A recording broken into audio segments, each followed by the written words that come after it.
Assalamualaikum warahmatullahi wabarakatuh. Nama saya Ridwan Puasa Samudra Singajaya. Saya berasal dari SMA Negeri 6 Kota Bogor. Saya memiliki inovasi yaitu pengaplikasian teknologi nanobubble untuk pembudidayaan lobster air laut di dalam kolam karang.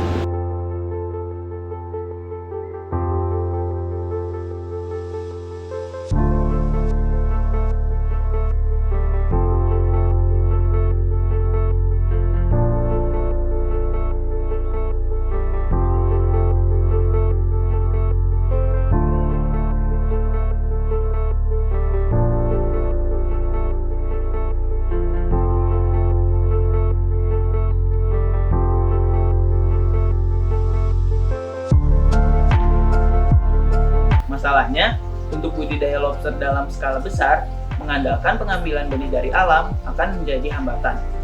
Hambatan pertama adalah dari proses pengambilan, antara lain bisa karena cuaca buruk, musim, keseragaman ukuran, dan kontinuitas pasokan.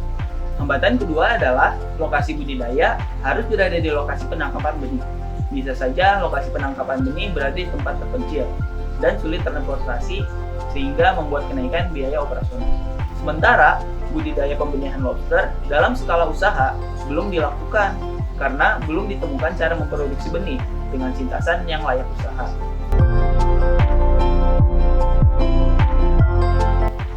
Tujuan penelitian adalah menemukan cara budidaya pembenihan dengan sintasan yang layak usaha dan dalam jumlah yang cukup atau memenuhi kebutuhan benih pembudidaya lobster.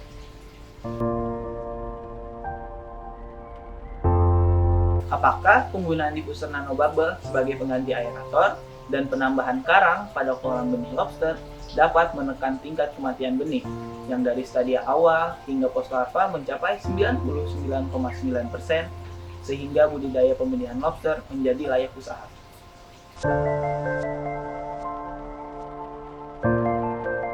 Hipotesis pertama yaitu penggunaan diffuser nanobubble akan meningkatkan kandungan oksigen terlarut atau DO dan meningkatkan sintasan benih lobster. Hipotesis kedua yaitu penambahan karang pada kolam budidaya akan menjadi perlindungan pos larva lobster dari kanibalisme.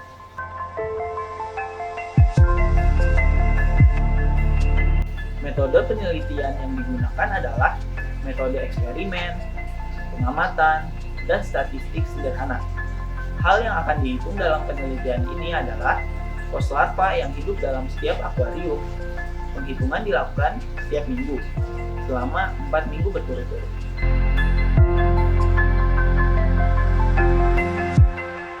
Di Indonesia, paling tidak ada 7 jenis lobster, yaitu lobster batu, lobster pasir, lobster bambu, lobster batik, lobster Pakistan, lobster batik merah, dan lobster mutiara.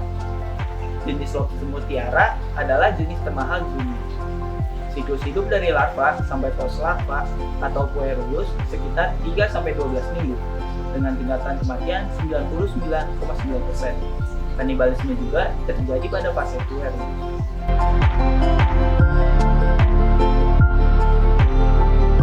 Nanobubble adalah gelembung udara dalam air yang berukuran lebih kecil dari 100 mikrometer dan memiliki luas permukaan bisa mencapai 1 juta kali lipat dari mikrobubble. Nanobubble dapat bertahan di dalam air antara 1-30 hari. Nanobubble meningkatkan kandungan oksigen terlarut atau DO. Dari kondisi normal, 4-5 ppm menjadi 14 ppm. Bahkan, jika menggunakan oksigen murni, DO mampu mencapai 40 ppm. Pemanfaatan nanobubble adalah untuk menjernihkan air, menghilangkan racun dan kimia dalam air, dan untuk budidaya perikanan. Ukuran nanobubble terdiri dari yang kecil untuk akuarium dan yang sedang untuk bak.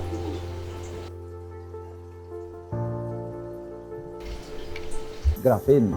Nah, dalam pembuatan alat pemrosesan ini yang kita sebut sebagai alat flotasi, kita mencari teknologi yang efisien sehingga tidak menggunakan banyak kimia dan juga secara ekonomi pabrikasinya itu menjadi efisien, sehingga kita akhirnya melakukan penelitian untuk menghasilkan yang disebut dengan nano bubble atau tepatnya sekarang diseragamkan istilahnya dengan fine bubble.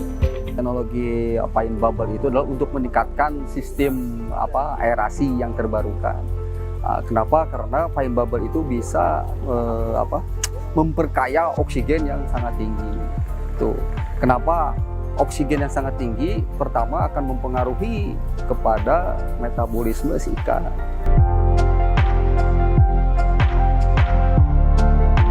Induk lobster dipijahkan dalam kolam. Larva dipisahkan dalam 2 kolam. Kolam pertama menggunakan aerator. Kolam kedua menggunakan diffuser nanobubble.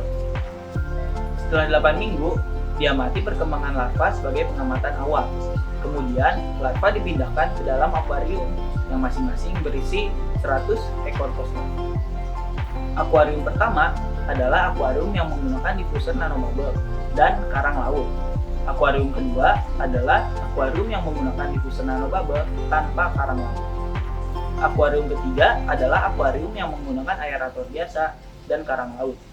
Akuarium keempat adalah akuarium yang menggunakan aerator biasa tanpa karang laut.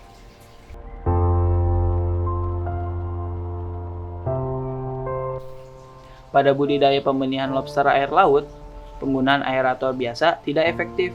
Diperlukan oksigen terlarut yang lebih tinggi dari kondisi alami. Hal ini dapat dicapai dengan teknologi nanobubble. Dengan menggunakan teknologi nanobubble, sintasan dapat mencapai 89%. Dan dengan penambahan karang laut untuk perlindungan pos larva, maka sintasan dapat meningkat lagi hingga 93%. Sintasan ini layak untuk dilakukan budidaya pembenihan lobster air laut. Terima kasih atas perhatiannya. Wassalamualaikum warahmatullahi wabarakatuh.